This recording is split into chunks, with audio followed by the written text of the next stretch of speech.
The Honourable Leader of the New Democratic Party. Mr. Speaker, I would like to direct a couple of questions to the Premier about Northern Pulp. 2 weeks ago, it was revealed in court proceedings in connection with the company that the province had entered into an agreement with Northern Pulp to pay hundreds of thousands and perhaps considerably more for costs associated with the company's environmental assessments. Now, these are the court's own words from the decision in that case, which I'll table. Once the province approves under the funding agreement, would there be an about-face that denies approval under the Environment Act? Likely, the contractual approval would facilitate the statutory approvals, end quote.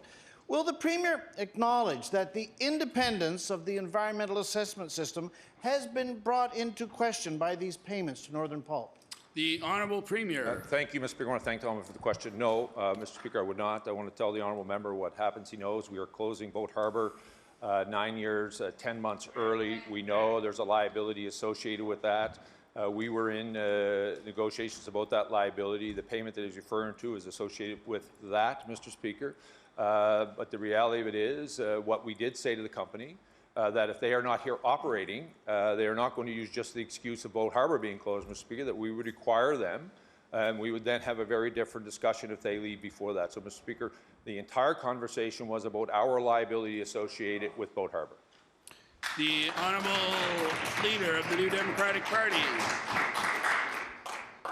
In these same court-filed documents, it was also revealed that it was a contractual stipulation of the province's payments to the company that Northern Pulp would keep these payments secret. The funding agreement, in fact, and I've just tabled also the same documents that this comes from, Mr. Speaker, in fact says that except as required by law, regulatory or judicial authority, Northern Pulp shall keep private and confidential and not make public or divulge this agreement, end quote.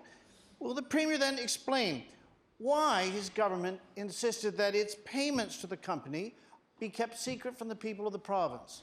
The Honourable Premier. Mr. Speaker, again, I want to thank the Honourable member for the question. I've said many times, Mr. Speaker, there's a liability associated with closing Boat Harbour early. The government would have a responsibility to deal with that liability. We knew that in 2015. We know that today, Mr. Speaker. We'll continue to work with the company and the community about what the actual true cost of that liability will be, Mr. Speaker, and we will continue to make sure that we meet all of the obligations associated with our role as government to that project. The Honourable Leader of the New Democratic Party. Mr. Speaker, today on Treaty Day, we reflect solemnly on the 52 years through which the people of Pictou Landing have had to endure an endless stream of pollutive effluent running through their backyard, and we reflect also with hope that it is only 121 days until Boat Harbour by law is closed. Will the Premier take the occasion of this final Treaty Day before the Boat Harbour deadline to unequivocally reaffirm that not 1 litre of Abercrombie effluent will flow into Boat Harbour after January 31st, 2020? The Honourable Premier. Thank you, Mr. Speaker. Again, I want to thank the Honourable member for the question. Mr. Speaker, he would know the legislation that's put before this House.